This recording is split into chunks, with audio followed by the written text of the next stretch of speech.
What is entrepreneurship? How is it different from just working a 9 to 5 job? How is it better? How is it worse?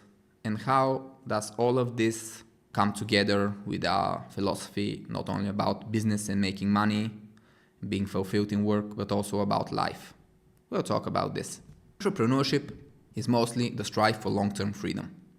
We all know that being an entrepreneur is hard.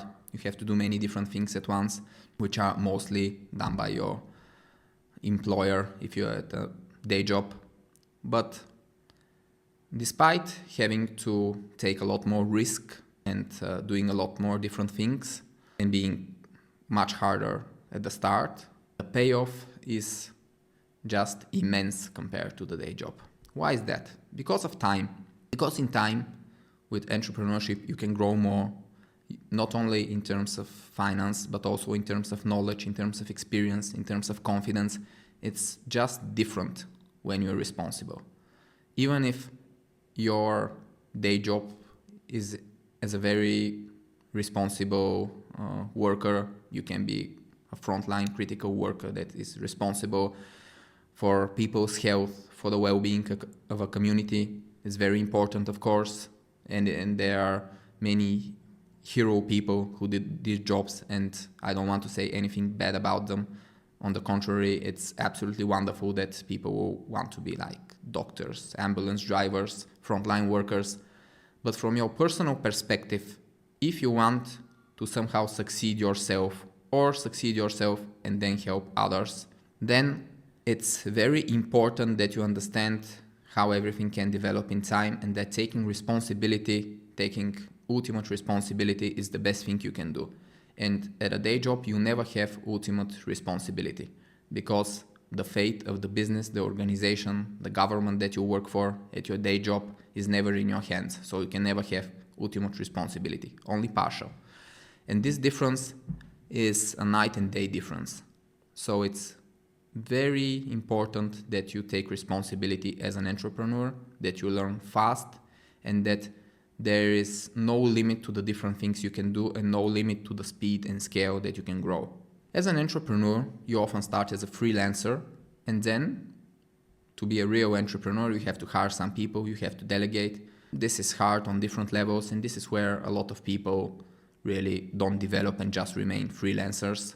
And this is also okay. Freelancing has its benefits, but if you want to be an entrepreneur, you have to really break this barrier and start hiring people, start scaling, because this is how you're going to do different things. You're going to encounter different problems, and your experience will grow.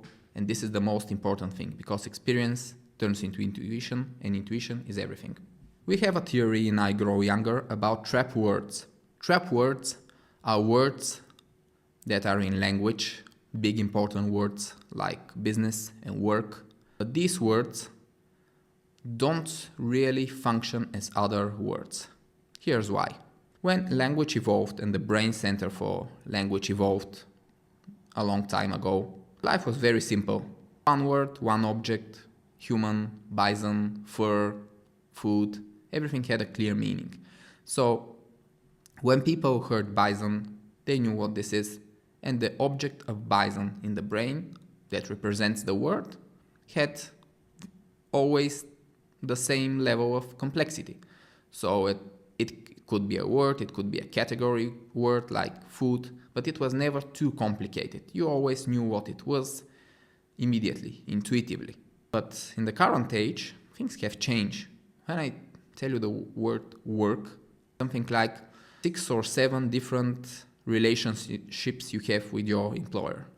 There's a money relationship, there's a security relationship, there's a creative relationship, there's an education relationship, there's a freedom relationship. It's just very complicated. It's so much give and take going on behind the word work. And I have the theory that the language center of the brain is not built, has not evolved to handle some complexity. And when you hear work, you cannot really have an intuitive characterization of this word because it's too complex. The language center has a specific structure with words connected to other words, meanings, categories, and it's complex in a way because language has its complexities, but not on this level. So what happens?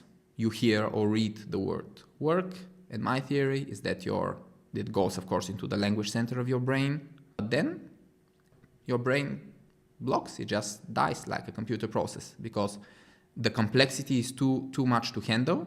So you have some very shallow understanding of this word, but never try to dive in to really understand what work is about, what business is about.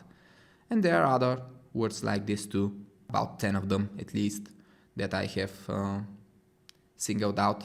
But work and business and money, for different reasons, which I'll explain in a bit, are the most important trap words which really trip people on their way to understanding. Because when there's a single object, when there is a word, the brain just doesn't want to go deeper. It needs other words. But if we don't have words for this, the concept doesn't exist, which is a very big problem. And you can see this in your daily life. You meet a friend and you ask, how is work? Will you get a nuanced answer? Will they say, okay, well, the money is good, but the work itself is boring, sometimes I feel motivated and sometimes so. No, like never. They'll just say, fine. It's just the brain blocks and just gives an autopilot answer.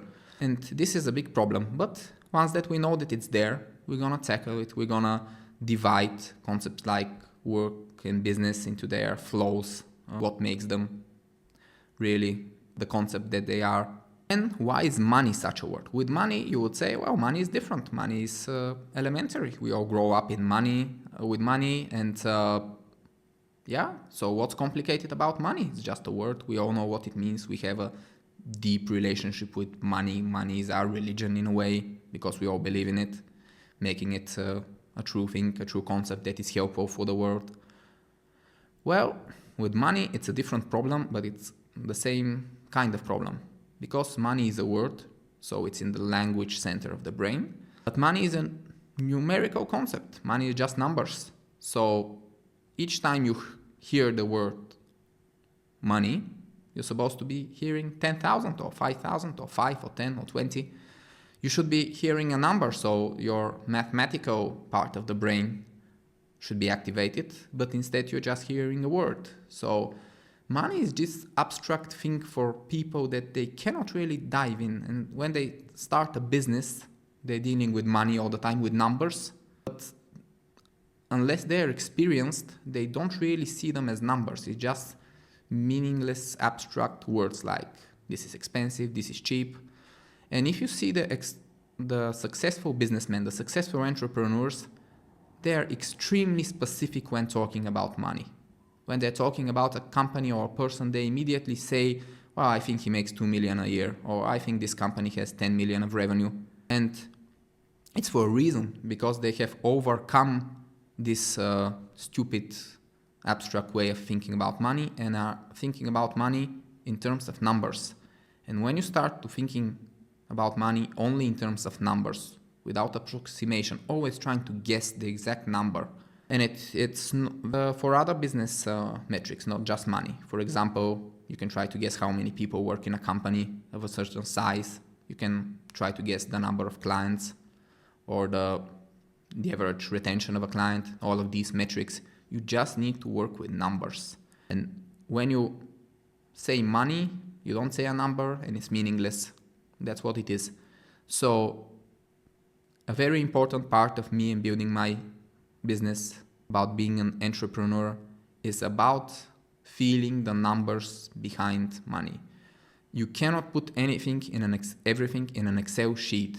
You can put some important stuff, you can keep data there, but you cannot make the Excel make all the complications for you, because if you make the calculations yourself, you develop the intuition about your own numbers, about how your business works, all the costs and all the profits and all the revenues and all the externalities and all of this. It's in your head and you start to feel it intuitively, which is where you should want to be. If everything is in an Excel, I have seen a business of 30 people just go bust in real time because of an error in an Excel sheet. I was thinking he was having a decent profit. Turns out he was burning money. And when he realized the error in the Excel sheet, it was too late. The business couldn't be saved. So, and this is something that happens in the real world because people don't have an intuitive feel about money and about all numbers in their business. Even in the latest Ferrari movie, there was this scene where accountants coming to Enzo and telling him, Enzo, your company is going bust. You're spending more than you're earning. Do you know how much cars you make per year? And he said, like 150, 160. And they said 98. He said 198, and they said no, 98. So the guy, he was the god of cars, but he didn't know how much cars he was making per year. And this almost caused his company to collapse, for real. So this is a real thing in business, very real thing. You have to have a feel about numbers.